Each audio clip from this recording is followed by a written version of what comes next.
Hello. Hello. हाँ जी, कौन? सारांश बात कर रहे हैं? हाँ हाँ, आप कौन बोल रहे हैं? आप अकेले हो? हाँ जी मैम, बिल्कुल अकेला हूँ। मुझे ना अपनी ज़िंदगी के बारे में आपसे कुछ शेयर करना था और मुझे ऐसा लगता है ना कि आप समझ जाओगे। अरे मैं नहीं समझूंगा तो और कौन समझेगा, बताओ। मैं और मेरा बॉयफ्रेंड, हम दोनों 2 साल से एक दूसरे के साथ थे। एंड मैं आपको बताऊं, मैं अपने एरिया की सबसे हॉट लड़की हूँ। मतलब ऐसा एक भी दिन नहीं होता जब मेरे पास कोई प्रपोजल ना हो। समझ रहे हो ना? हाँ, वो तो आपकी आवाज से समझ रहे हैं कितने हॉट हो आप। Thank you.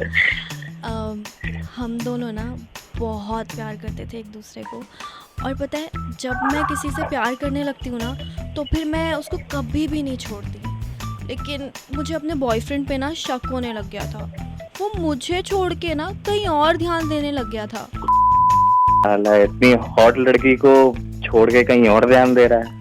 और फिर मुझे ना बहुत अकेलापन महसूस होने लग गया था। अरे लगता था ना, अब नहीं लगेगा। कॉल करो कभी भी। हाँ, इसीलिए तो आपसे बात कर रही हूँ मैं। आप समझ रहे हो ना मेरी बातें? सब समझ रहा हूँ मैं, बोलती रहो। तो मैं आपको बताती हूँ मेरे साथ क्या हुआ था। हम दोनों शिमला गए थे। एक दूसरे के साथ हमने बहुत वक्त गुजारा। हमने वहाँ इतनी सारी फ़ोटोज़ खींची और मैं उसके लिए हर चीज़ शेयर करने के लिए रेडी थी। अरे मगर वो ही था ना। नहीं, मैं आपको बताती हूँ। उसके बाद शिमला के बाद हम चंडीगढ़ गए। चंडीगढ़ में हमने इतनी मस्ती करी कि वापस आने का मन ही नहीं कर रहा था। मगर अब तो आ गए ना, मतलब ये तो it's all about destiny, you know. लेकिन वहीं से ना शक शुरू हो गया था मेरा। मैं जब जब उसे फ़ोन करती थी ना, उसका फ़ोन हमेशा बिजी रहता था। तो मैंने एक दिन सोचा कि क्यों ना इसका पीछा करती हूँ। आप समझ रहे हो ना? मैं रात को इसके पीछे निकली। रात में अकेले मत निकला करो यार, इससे सेफ नहीं होता। और मैं जब उसका पीछा कर रही थी ना, मैंने देखा ये एक कमरे में किसी के साथ अकेला गया है।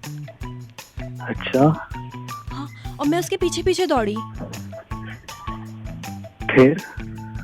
फिर क्या, मैं जैसे ही गेट के पास पहुंची, हम्म मैंने दरवाज़ा खोलने की कोशिश करी। हम्म। किसी ने और? किसी ने दरवाज़ा खोला नहीं। फिर मैंने नॉक किया। अच्छा। मैंने फिर दरवाजे में ज़ोर से धक्का दिया और मैं जब अंदर आई और देखा कि वो अपनी मम्मा के साथ था बैठा हुआ, उस दिन मेरा सारा शक दूर हुआ उससे। और फिर मैंने उससे बोला, darling I am so sorry, मैं तुमसे बहुत प्यार करती हूँ।